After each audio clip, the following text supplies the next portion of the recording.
नमस्कार दोस्तों, स्वागत है आप सभी का मेरी क्लास में। मेरा नाम है पूजा द्विवेदी और बर्निंग टॉपिक है हमारा संचार साथी ऐप।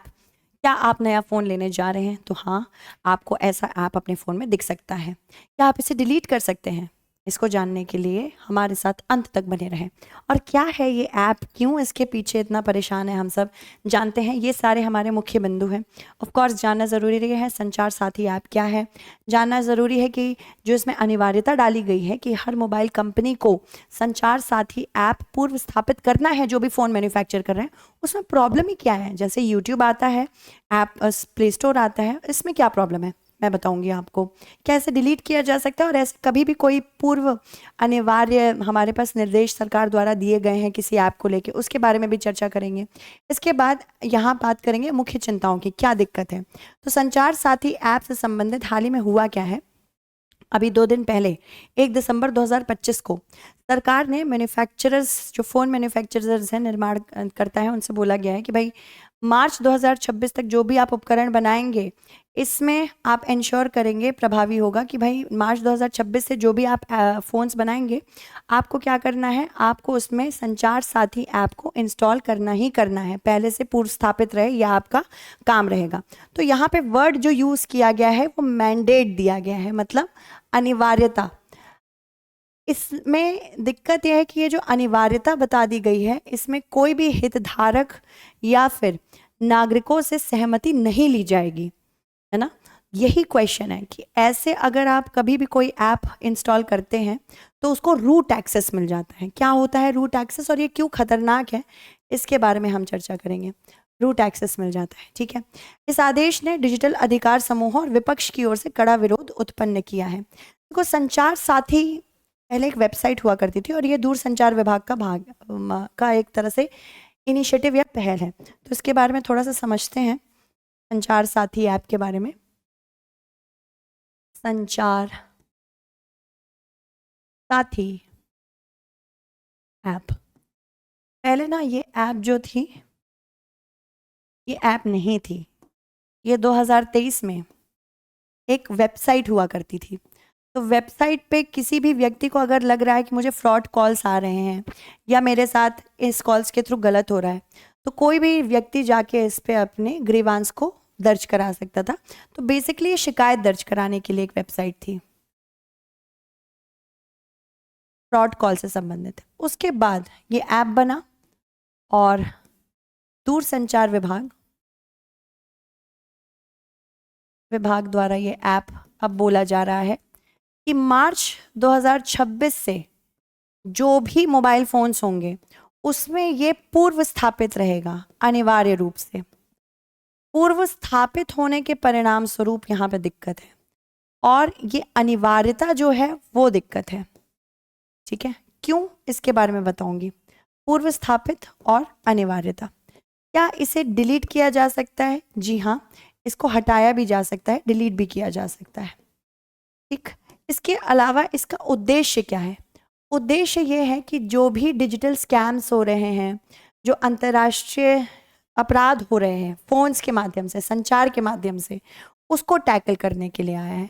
तो जो भी साइबर सिक्योरिटी रिस्क और डिजिटल स्कैम जैसे डिजिटल अरेस्ट आदि, इसके परिणाम स्वरूप जो दिक्कतें आ रही हैं उसको टैकल करने के लिए लाया गया है। किस तरह से ये टैकल करेगा? देखिए, पहला तो ये संदिग्ध फ़ोन कॉल की रिपोर्ट इस पे की जा सकती है ऐप के थ्रू। किसी व्यक्ति की पहचान से जुड़े सभी मोबाइल नंबर देखे जा सकते हैं। चोरी हुए फ़ोन को IMEI के माध्यम से ब्लॉक भी किया जा सकता है, जिससे टेलीकॉम कंपनियां उन डिवाइस को नेटवर्क से प्रतिबंधित कर सकती हैं। सरकार का ये भी दावा है कि यह ऐप निम्न समस्याओं पर अंकुश लगाने पर मदद करेगी, जैसे कि डुप्लीकेट नकली IMEI वाले फ़ोन, दूरसंचार साइबर सुरक्षा के लिए खतरा जिन्हें माना जा सकता है, उन सब के लिए। पर दिक्कत यहाँ पे अनिवार्यता से है, ऐप से नहीं है। दिक्कत अनिवार्यता से है। इसके पीछे की चुनौती क्या है? सबसे पहले तो रूट एक्सेस, जैसे कि मैंने बताया, रूट एक्सेस मिल जाएगा। अगर इस ऐप की अनिवार्यता आ गई, ऐप की प्रमुख चुनौती यही है। सबसे पहली चुनौती जो कहती है कि ऐप अनिवार्य है, सबको मैंडेट मिल गया है कि अनिवार्यता से ये पूर्व स्थापित रहेगा। पूर्व स्थापना मतलब आपने किसी भी हितधारक या किसी भी अन्य पार्टी के साथ कोई भी संवाद नहीं किया और ये यूनिलैटरल डिसीजन ले लिया, यानी कि एक पक्षीय डिसीजन हो गया ये। जब कोई भी डिसीजन एक पक्षीय होता है तो ये डिक्टेटोरियल टेंडेंसीज को बढ़ाता है कि जो हम कह रहे हैं वही होगा। तो यूनिलैटरल डिसीजन जो अनिवार्यता का है, ये सबसे बड़ा इशू है। क्यों? अगर कोई भी ऐप अनिवार्य हो जाता है तो उसको हाई लेवल से रूट एक्सेस मिल सकता है। यानी कि जब भी आप कोई ऐप डाउनलोड करते हैं, आपने देखा होगा कि ऐप बार बार आपसे पूछता है कि कैमरा एक्सेस कर लूँ, आपकी गैलरी चले जाऊँ, आपके माइक को ऑन कर दूँ क्या। तो बहुत सारे लेयर्स होते हैं जिससे आपकी निजता का अधिकार सुरक्षित होता है। जब भी कोई ऐप पहले से ही पूर्व स्थापित रहेगा, उसको बार बार ये प्रश्न नहीं पूछना पड़ेगा। तो ये आपके कैमरे को भी एक्सेस कर सकता है, आपके माइक को भी एक्सेस कर सकता है, जिसकी वजह से आप जो निजी डिस्कशंस कर रहे हैं आपके ऊपर निगरानी रखी जा सकती है। अब यहाँ पे क्योंकि ये ऐप सरकार द्वारा लाया गया है तो क्वेश्चन यही है कि सरकार क्या लोगों पे निगरानी रखने के लिए काम कर रही है, स्पेशली तब जब पेगासूस का केस ऑलरेडी हो चुका है। पेगासूस सॉफ्टवेयर के बारे में ये कहा जाता था कि सरकार कथित तौर से लोगों के ऊपर, मुख्य रूप से जो एनजीओज हैं, विपक्ष के नेता हैं, जर्नलिस्ट हैं, उनके ऊपर नज़र रखने के लिए पेगासूस का इस्तेमाल कर रही थी। क्या हमारा भारत एक निगरानी वाला देश बन रहा है जो कि हमारे निजता के अधिकार का हनन कर रहा है? तो सबसे बड़ी चीज़ इसमें यही है कि ये निजता के अधिकार का हनन कर रहा है। हाँ, हनन है, जो कि जस्टिस पुट्टा स्वामी केस 2017 में सुप्रीम कोर्ट ने इसके ऊपर डिसीजन भी दिया था। जस्टिस KS पुट्टा स्वामी केस 2017 का ये कहता है कि निजता का अधिकार ये हमारे मौलिक अधिकार में अनुच्छेद 21 का भाग है बेटा, है ना। तो इसी वजह से ये सबसे बड़ी प्रॉब्लम उठ रही है।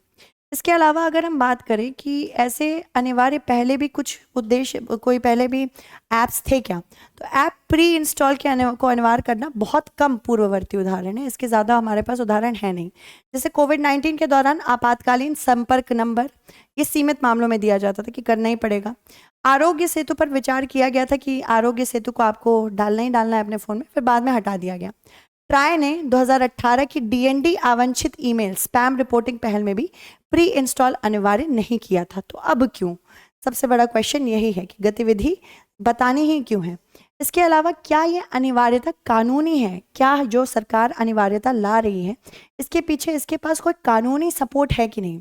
2023 का दूरसंचार अधिनियम जो आया है, ये दूरसंचार को व्यापक रूप से परिभाषित करता है। पहली चीज़, सरकार ने पहले कहा था कि ये परिभाषा टेलीकॉम ऑपरेटर के अलावा जो भी फ़ोन और ऐप्स हैं उन पर भी लागू होगी।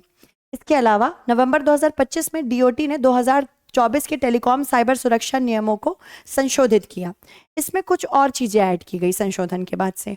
सबसे पहला, दूरसंचार पहचानकर्ता उपयोगकर्ता इकाई TIUE की शुरुआत हुई, जो किसी भी सेवा को कवर करता है जो फ़ोन नंबर का उपयोग करती हैं, जैसे कि फ़ोन, व्हाट्सएप, उनको भी कवर करता है ये। इन विस्तारित नियमों के तहत DOT ने कुछ और आदेश दिए थे, स्पेशली व्हाट्सएप को। व्हाट्सएप से कहा गया था, पहली बात तो अभी जो 28 नवंबर का भी जो चीज़ आया है कि नोटिफिकेशन आया है, इसमें व्हाट्सएप को कहा गया है कि जो सिम, जिस सिम का नंबर व्हाट्सएप से जुड़ा है वो उस फ़ोन में होना चाहिए। यानी कि मेरे फ़ोन में वही सिम होना चाहिए जिससे मैं अपना व्हाट्सएप यूज़ कर रही हूँ। अगर ऐसा नहीं है तो वो नंबर बंद हो जाएगा, व्हाट्सएप बंद हो जाएगा, व्हाट्सएप फिर काम उससे नहीं करेगा। ठीक है। व्हाट्सएप वेब सत्र, जो वेबसाइट हम लैपटॉप या फिर कंप्यूटर्स में व्हाट्सएप वेब चलाते हैं, अगर 6 घंटे तक लॉगिन मतलब आपने करके रखा है, 6 घंटे तक उसमें कोई गतिविधि नहीं हुई या इवन गतिविधि हुई भी तो 6 घंटे में वो अपने आप लॉग आउट हो जाए, ऐसी चीज़ हो। अगर डिवाइस में पंजीकृत सिम नहीं है तो व्हाट्सएप काम करना बंद कर देगा, जैसे कि मैंने बताया। संचार साथी की अनिवार्यता विस्तारित अधिकारों के तहत जारी की गई है। विशेषज्ञ चेतावनी भी दे रहे हैं कि यह आदेश निजता के अधिकार का हनन करता है और आधार को आंशिक रूप से इसलिए समीक्षा में टिकाऊ माना गया था क्योंकि स्वैच्छिक रूप से इसे प्रस्तुत किया गया था। ठीक है, या अनिवार्य है। चलिए आगे बढ़ते हैं। इसके अलावा अगर हम देखते हैं कि क्या ऐप को अनइंस्टॉल किया जा सकता है, जी हाँ, मंत्री ज्योतिरादित्य सिंधिया कहते हैं कि उपयोगकर्ता इसे हटा सकते हैं, या इसे बिना पंजीकरण के छोड़ भी सकते हैं, निष्क्रिय रख सकते हैं, यूज़ ही नहीं करना है। पर इवन अगर यूज़ नहीं करेंगे तो रूट एक्सेस तो मिल ही गया है, तो बार बार इसको परत नहीं लांघनी पड़ेगी, ये ऐप आपके एक्सेस में आ सकता है। लेकिन द हिंदू द्वारा ये भी बताया गया है कि डीओटी के आदेश के अनुसार ऐप को पहले बूट पर दिखाई देना अनिवार्य है, विजिबिलिटी होनी चाहिए, तो इंसान उसमें जाएगा ही जाएगा। इसकी कार्य क्षमता सक्रिय रहनी चाहिए, लगातार उपयोग में रहना चाहिए। ऐप को अक्षम या प्रतिबंधित करना वर्जित है। तो ये द हिंदू का विश्लेषण था जो कि बता रहा है कि नहीं, ऐसा हो नहीं सकता। चलिए आगे बढ़ते हैं। अगर हम बात करें हैकर्स द्वारा अगर समझौता किया गया, क्योंकि ऐप प्री इंस्टॉल्ड है इसलिए लाखों नए फ़ोन तुरंत प्रभावित हो सकते हैं। आपका डेटा, सिर्फ आप गवर्नमेंट जो डेटा ले रही है आपका इस ऐप के थ्रू कथित तौर से, अगर हैकर्स के हाथ में आ गया तो लाखों लोग इससे प्रभावित हो सकते हैं। तो यही मुख्य चिंताएं हैं। सबसे पहला तो गोपनीयता जोखिम है, संभावित व्यापक निगरानी जो सरकार द्वारा रखी जा सकती है कथित तौर से, उपकरणों और ऐप्स पर डीओटी का विस्तारित अधिकार हो जाएगा, अनिवार्य रूट स्तरीय ऐप के कारण सुरक्षा कमजोरियां निकलेंगी और स्वैच्छिक उपयोग के बजाय बाध्यकारी हो गया ये इस वजह से। चलिए अब इससे संबंधित प्रश्न देख लेते हैं। सरकार ने संचार साथी को अनिवार्य करने का मुख्य कारण डुप्लीकेट नकली आईएमआई बताया है। नकली आईएमआई से जुड़े कौन कौन से साइबर सुरक्षा जोखिम वैध हैं? टेलीकॉम नेटवर्क पर वैध डिवाइस के रूप में रूप अपनाना, ठीक है, कानूनी वैध अवरोधन प्रणालियों से बचना, बड़े पैमाने पर सिम क्लोनिंग करना, माफ कीजिएगा, टेलीकॉम नेटवर्क पर डिवाइस स्तरीय सेवा अस्वीकृत हमले। तो जल्दी बताइए करेक्ट आंसर क्या है, इसका आंसर आपको कमेंट में करना है। ठीक है, thank you so much everyone, bye bye and take care.